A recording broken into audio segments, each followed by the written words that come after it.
The children went over to the hens that Joe had seen. They were lovely ones, but a very particular colour, for their wings were pale green and the rest of their feathers were buttercup yellow. They had funny high voices, and they were friendly indeed, for they came to press themselves round the children's legs like cats. "Do you suppose Mother would like hens this colour?" asked Joe doubtfully. "I don't see why not," said Bess. "I think they are very pretty. The thing is, do they lay good eggs?" One of the hens at once laid an egg. It was large and quite an ordinary colour. Beth was pleased. "There you are," she said. "If you lay eggs as big as this one, Mother will be very pleased. How many hens are there? 1, 2, 3, 4, 5, 6, 7. I wonder how we could get them all." "Oh, they'll follow you," said Silky, "just like my clock follows me. Tell them what you want them, and they'll come." "We want you to come with us, hens," said Joe at once, and the 7 green-winged birds came over to him and lined up in a row to follow the children. It was really very funny. "Well, that's our hens found," said Beth, pleased. "Now for the goat and the shovel." They wandered along, looking at everything. It didn't matter what anyone wanted. They were sure to find it sooner or later. There were boats there, all kinds of dogs, shopping baskets, rings, toys, work baskets, and even such small things as thimbles. "It's the strangest thing I've ever saw," said Joe. "We look pretty strange too," said Fanny, giggling. She looked around and saw the 7 hens and the small clock paddling along behind them. "Oh, look, there's the dearest, prettiest white goat I ever saw. Do let's take her." Sure enough, not far off was a lovely white nanny goat, with soft brown eyes and sparkly ears. She looked quite ordinary except for 2 blue spots by her tail. The goat trotted up at once. It took its place behind the hens, but it didn't seem to like the clock, which bumped into it every now and again, just to tease it. "Don't do that, clock," said Silky. "I hope your clock won't be a nuisance," said Beth. "I think it's acting silly." "Now for the garden shovel," said Joe, as he suddenly saw a fine strong shovel standing up against the fence with some other garden tools. "What about this one, girls? This looks strong enough for Father, doesn't it?" He took hold of it and jabbed it into the ground. It was just the right sort.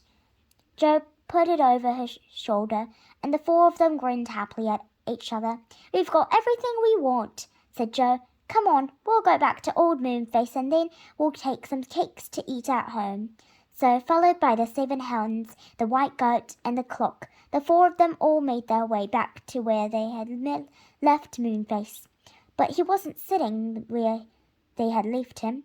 He was pulling a lovely rug, which was hanging from a tree.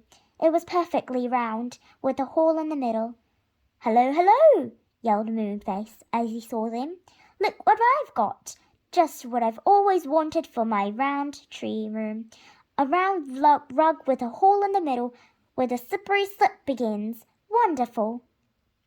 "But Moonface, you said you watched to see that the land of Take What You Want by the Faraway tree all right, didn't you?" said Silky anxiously. "Where's the hole that leads down to the tree?"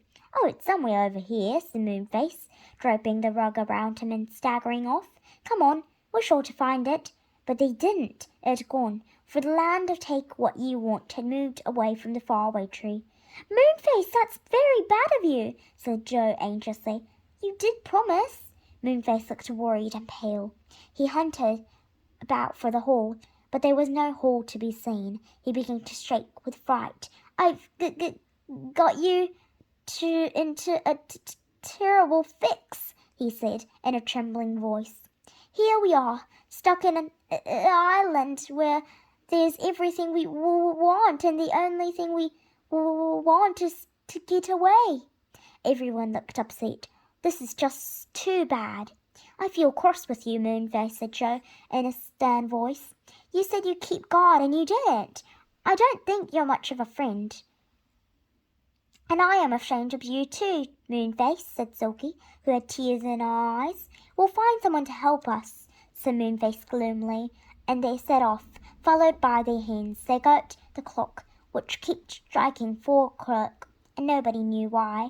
But now they found a very curious thing. There didn't seem to be anyone at all in the land of Take What You Want. All the gnomes, the pixies, and the elves had gone. They must have known the land was going to move off, so Moonface was a groan, and they all slipped down the ladder in time. Oh, why did I leave it? They wandered all over the land, which was not really large, but more crowded with things and animals than anywhere they had ever seen. I can't think of what to do, said Silky. It's true that there is everything we want. We shan't starve, but it isn't the sort of place we want to live in forever. They walked here and there, and then suddenly they came to something that they hadn't noticed before. It was a large and shining aeroplane, the kind that was open-topped, so that you could see all around when you sat inside. Ooh, said Joe, his eyes gleaming. Look at that! How I wish I could fly an aeroplane. Can you fly one, Moonface? Moonface shook his head. Silky shook hers too. That's no good then, said Joe with a sigh. I thought we might fly away from this land in the airplane. He climbed into the airplane and had a good look at it. There were 5 handles there. One had a label in it that said up, another had a label that said down, a third one that said straight on, and a fourth and fifth said to the right and to the left. Joe stared at the handles in excitement. I believe I could fly this airplane, he said. I do believe I could. It looks quite easy. No, Joe, don't, said Beth in alarm. But Joe had pressed the handle up, and before anyone could say another word, the shining airplane had risen upwards with Joe, leaving the others staring open-mouthed on the ground below.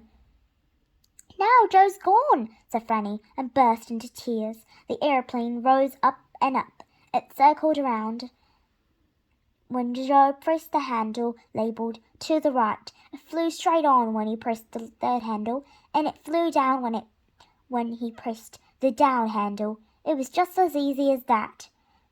So Joe flew neatly down to the ground and landed not far from the others. They rushed to him, shouting and laughing. Joe, did you really fly it yourself? Well, you saw me, said Joe, beaming at everyone and feeling tremendously proud. It's quite easy. Get in, everyone, and we'll fly off. Maybe we'll come to somewhere that Moonface knows, if we fly long enough. They all got in. Bess packed the 7 squawking hens at the back and sat the white goat on her knee. The shovel went on the floor. The clock made a nuisance of itself because it wouldn't stay where it was put, but it kept climbing over everybody's feet to look out at the window. Silky began to wish she hadn't bought it. Ready? asked Joe, pressing the handle marked up. And up they went. What a lovely feeling it was. They really couldn't help feeling excited. Silky's clock got terribly excited too. It chimed 29 without stopping. I shan't wind you up tonight if you don't keep quiet, said Silky suddenly, and that finished the clock. It lay down in a corner and didn't say another ding or another dong. Where are we off to, I wonder, said Bess, but nobody knew.